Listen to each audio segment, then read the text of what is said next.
Guys இப்போ நம்ம என்ன பண்ண போகிறோம்னா வாழை இலையே வெட்ட போகிறோம். எதுக்குடா வாழை இலையை வெட்டுறேன்னு கேட்குறீங்களா? வெயிட் பண்ணி பாருங்கள் ஃபுல்லாக இந்த வீடியோ. அதுக்கு முன்னாடி வந்துட்டு வாழை மரத்தை வெட்டுறதுக்கு முன்னாடி கொஞ்சம் தண்ணி ஊற்றணும்னு சொல்லுவாங்க. அதனால் ஊற்றியாச்சு.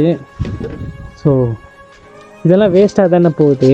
அதனால் நம்ம வந்துட்டு இதை வெட்டி இந்த இடத்துல வச்சுக்கலாம். இந்த வீடியோ கடைசியில் சொல்கிறேன் எதுக்குன்னு. அதுக்கு முன்னாடி வெட்டும்போது கொஞ்சம் ஒயிட் ஷர்ட்டு இந்த மாதிரி போடாமல் பார்த்து வெட்டுங்க.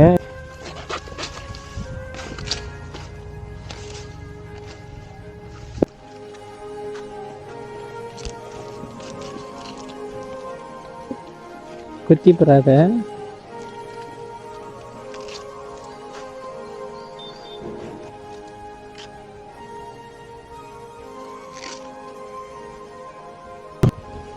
ஒரு ஆட்டுக்குட்டி நிற்கிது பாருங்களேன், கூதல். இது ஒரு ஆட்டுக்குட்டி நிற்கிது. மழை டைமில் ஒண்டிக்கிட்டு நிற்கிது. பிடிக்கலையா? வேறு மரத்தில் கொலை கொடுக்கலாம், ஆனால் எல்லாமே தூரமாக இருக்குது, மேலே இருக்குது. அதனால் உடைக்க முடியாது. வேண்டாமா? அதுக்கு வேண்டான்னு நினைக்கிறேன். Bye. Nice to meet you. Nice to meet you. ஓகேவா?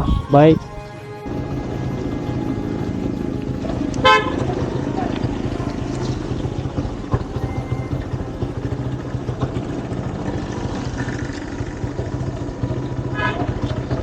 அது கீழே போட்டு பயந்துட்டு போகுதுங்க. என்னாச்சுன்னு தெரில.